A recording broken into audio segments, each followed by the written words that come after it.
चिर सुंदर शोभित ए दिव्य सुंदर पवित्र पीठ गोकर्णेश्वर आपण मानक पई आज दिव्यतार ए भेटी ए संसार जो मुक्तिर बाट बा मुक्तिर पथ संबंध में आमे माने ज्ञात होउचंती से धारा को आज आउ पादे आगो को नबा।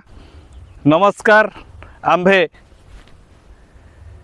दिव्यतार ए सुंदर शून्य वार्ता को आपणक निकट में पहुँचाऊछु।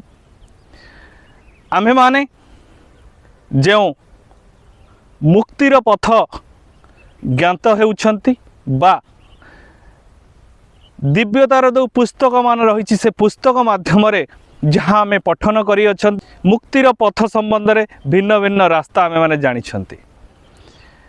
तो सही मर्मरे आज आम जाना पाइबा जे प्रकृत रे शरीर कष्टर मुक्ति हवा बा संसार मुक्ति हवा बा दिव्यतार जो मुक्ति आमे माने ज्ञात होइतिले से मुक्ति सब किपरि संसार मुक्ति, संसार मुक्ति एवं पुण्य मुक्ति तीन गोटी मुक्ति संबंध में आम ज्ञात कराइलु जे संसार मुक्ति कौन।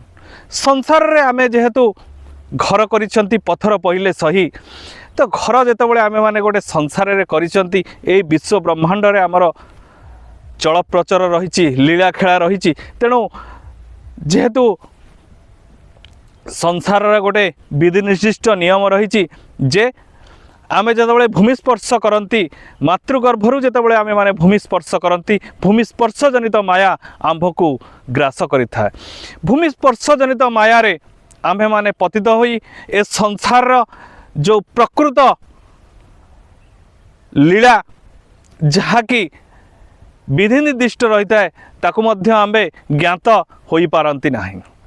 आमे रंगीन दुनियार यही मिछ माया संसार रे आमे खेली बुलंती एवं एहा को ही आमे सर्वश्रेष्ठ भाव रे अभिहित करंती किंतु मातृगर्भरे देइथिबा से कथा को आमे माने शायद संसार रे मने पकई पारंती नाही। कहीं मने पकई पारंती नाही कारण आमर जो दृश्यमान जगत रे थिबा रंगीन दुनियाटी से रंगीन दुनियार माया रे आमे माने एते बाया होई थांती से माया रे बाया होई आमे माने केबे दिव्यतार रास्ता रे जाई पारंती नाही। से दिव्यतार रास्ता ठी कोन?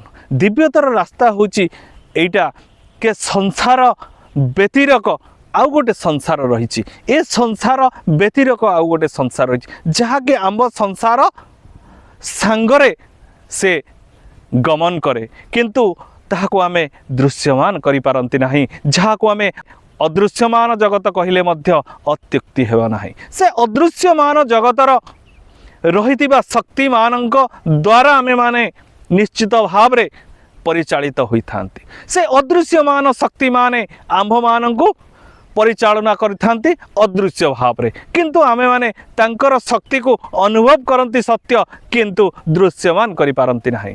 जेपरि आमे पवन को दृश्यमान करि पारंती नाही सेहि बळी भाव रे शक्ति निश्चित भाव रे आम मानकु कोनोसी ना कोनोसी कार्य रे लगै थाए किंतु आमे माने ताको दृश्यमान करि पारंती नाही। शक्ति को तो कहीं देखि नाहंती, शक्ति को कहीं देखिचंती कि ना, शक्ति को कहीं दृश्यमान करि पारंती नाही। सेहि बळी भाव रे अदृश्यमान शक्ति मानू आमे माने दृश्यमान करि पारंती नाही। केवल अनुभूति माध्यम रे आमे किछि किछि अनुभव करि थांती जे एई भଳି भाव रे अदृश्यमान शक्ति माने रहिचंती किंतु प्रकृत रे देखिबा को गले सत्य ही एइडा के अदृश्यमान जगतर शक्ति मानक द्वारा ही आमे दृश्यमान जगतर प्राणी कीट पतंग एवं जेते आपण मान दृश्यमान करू अछंती खोला आखिरे देखा जाउथबा सब जिंस को से माने नियंत्रित करि थांती। तो सेही अदृश्यमान जगतर शक्ति को अनुभव करिबा सहित दृश्यमान करिबा निमित्त जहाँ आवश्यकता पड़ी थाए ताहा ही दिव्यतार रास्ता।